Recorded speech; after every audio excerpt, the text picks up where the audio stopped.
I did it again.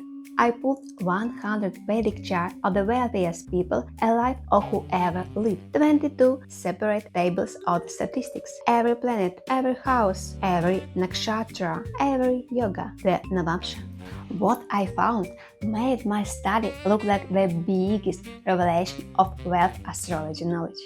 And if, like me, you are on the journey of learning astrology, stay with me, because by the end of this video, you will understand what houses, nakshatras, yogas, and even Vargottama actually look like in the chart of the ultra wealthy. It's way more fun on Talks by the Stars. Now, a quick note before we dive in. After my last video, a lot of you point out my accent and pronunciation. I hear you. It's something I'm working on. But change doesn't happen overnight. So if you ever struggle to catch a word, hit the CC button. The subtitles are there for you. Let's get into it. When I ran the planet in signs distribution, the results were almost boring. Everything was evenly distributed. It matched the Western study almost perfectly. But then I went deeper, into the houses, into the nakshatras, into the yogas, into the Navamsa. And that's where Vedic astrology started screaming. So, let's start with the ascendant. And leaders were Aries, Virgo, Sagittarius, Taurus, and Cancer. However, if we look at the sun signs, the leaders are Cancer, Gemini, Aquarius, and Scorpio. But the moon's leader appeared to be the worst of his placement. Capricorn, Libra, Scorpio. These are moons that channel emotion into outcome. Mercury leaders were Capricorn, Gemini, Virgo. No surprises. The planet of intellect and commerce in its own sign and its exaltation. But then Venus. In the Western study, Venus was weak. In these Vedic charts, Venus led in Cancer, Libra, and Taurus, her best possible positions. This is the first major difference between the two systems. And if you didn't see my previous in-depth analysis of the wealthiest people in Western systems, the link is right here. Mars leaders were Scorpio, Virgo, Taurus, Sagittarius. The Western study show weak Mars dominating. The Vedic study show Mars in functional strength. Jupiter leaders were Gemini, Virgo, and Sagittarius. Sagittarius makes perfect sense. Jupiter's own sign. But Gemini and Virgo, the signs of Mercury, the planet of commerce, information, and deals. Saturn leaders were Aquarius, Cancer, and Libra. Aquarius and Libra, Saturn-based signs, the visionary who builds systems. Cancer, where Saturn is the most disciplined about emotions. And finally, Rahu and Ketu. They most often appeared in their signs of exaltations. Rahu in Taurus, Ketu in Scorpio. This is not random. Rahu exalted in Taurus means the soul's direction is pointed toward money accumulation. Now the houses. And this is where the data start being subtle and become almost uncomfortably precise. The Sun was most often in the 12th house.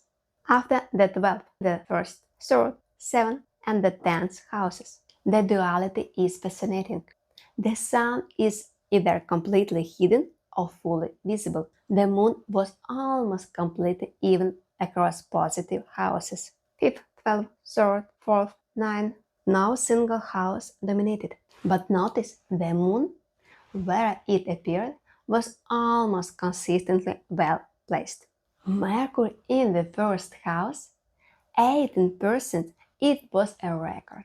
After the 1st, it appeared most in the 3rd, 6th, 11th, and the 9th houses. These are people whose identity is their intellect. Their mind is their product. And then the 2nd house. Across all planets except Saturn, the single most common houses for any planet was the second house, the house of wealth, speech, and family resources. Venus both in the second, first, eighth, fifth, and the 10th houses. Mars both in the second, third, 12th, and first houses.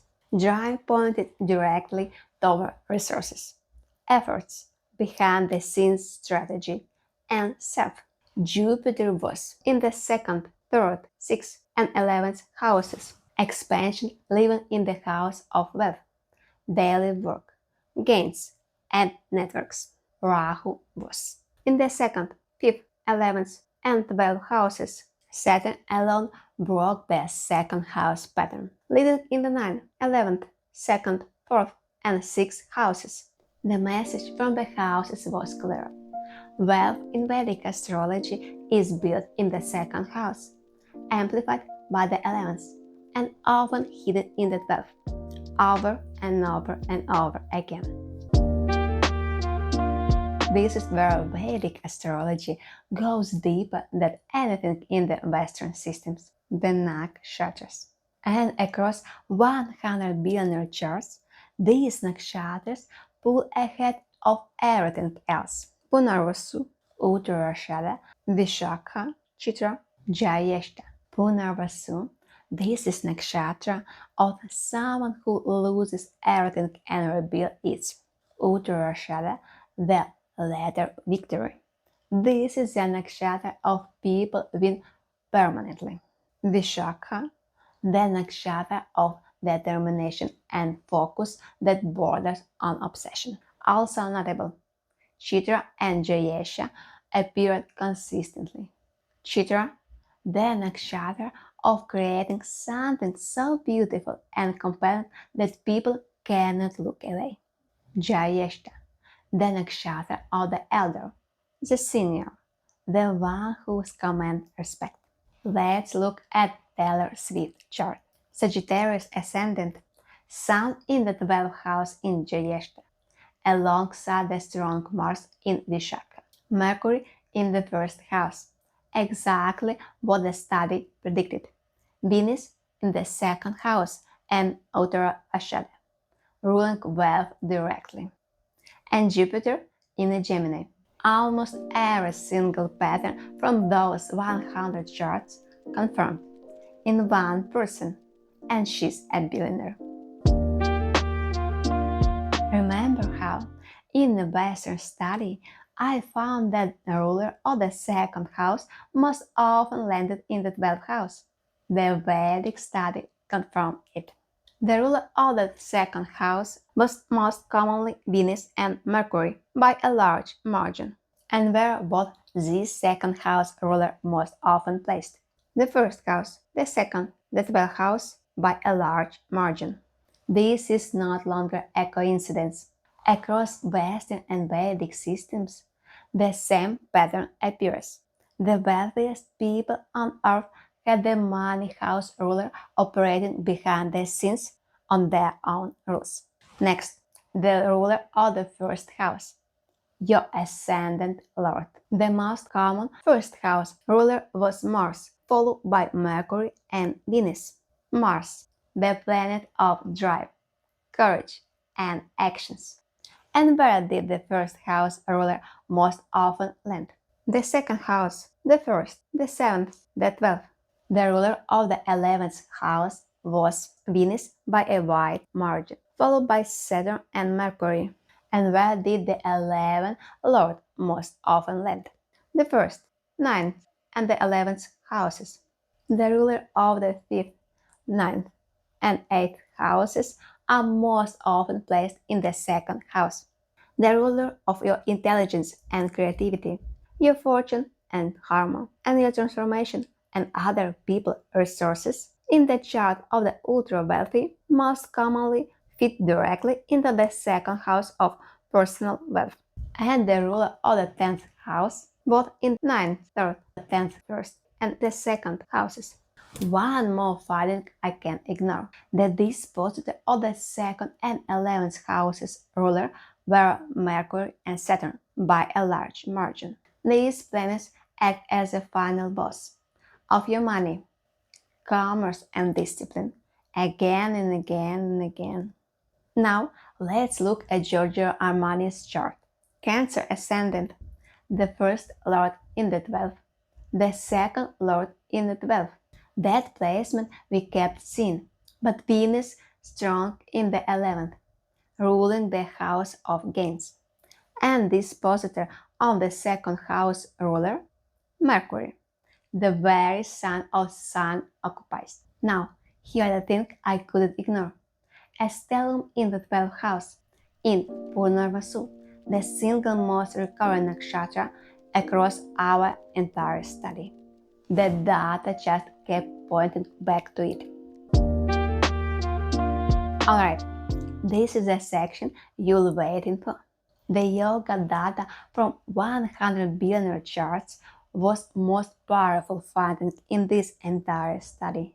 Dhana yoga means wealth combination.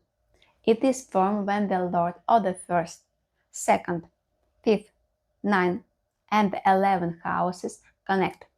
Across 100 billionaire charts, Dhana Yoga appears 109 times in 89 different charts. This is not random. And when I look deeper, conjunction between second and fifth house was the leader. Next, second and the ninth, second and 11th, second and first. And look at these numbers. 56 charts have Venus, Jupiter, or Mercury in the second or 11th house. Also, let's see on Vargottama Yoga, a specific type of Dhana Yoga where two houses, Lord, second and 11th, exchange signs, appear 28 times in a 26 charts. More than 1 in 4 billionaires had this exact exchange in their charts. Their money flow in both directions, endlessly. Raja Yoga means king combination. It is formed when the lord of Kendra houses is connected with the lord of Trikona houses. Across 100 billionaire charts, Raja Yoga appears 99 times in 63 charts. Almost two-thirds of the wealthiest human alive has at least one Raja Yoga. Many have multiple. And Mahapurusha Yoga is one of the most celebrated yogas in Vedic astrology. It forms when the planet in its own sun or exalted in the Kendra house. Mahapurusha Yoga appeared 41 out in 100 billionaire charts. The largest number of these yogas involve Saturn and Jupiter. A smaller but still significant number involve Mercury, Mars, and Venus. Nearly half of the ultra-wealthy has at least one planet in the position of power, capable of producing extraordinary results. If you have even one of these yogas in your Vedic chart, your chart is aligned with the wealth in a way that most charts are not. And now, the Navamsa chart, the chart of your destiny, and the planet that repeats the same sun in both your birth chart and your Navamsa is called Vargottama, meaning it has crossed from potential into destiny. Across 100 billionaire charts, 62 has at least one Vargottama planet. Let me break that down. 38 chart had no Vargottama. 36 chart had one Vargottama planet. 21 chart had two Vargottama planet. 5 chart had 3 Vargottama planet. Nearly two-thirds of the ultra-wealthy has at least one planet that has crossed from potential into destiny. And the leader Vargottama planet, Jupiter. Behind Jupiter, Venus, the Moon, Mercury, the Ascendant, Mars, Saturn, and the Sun.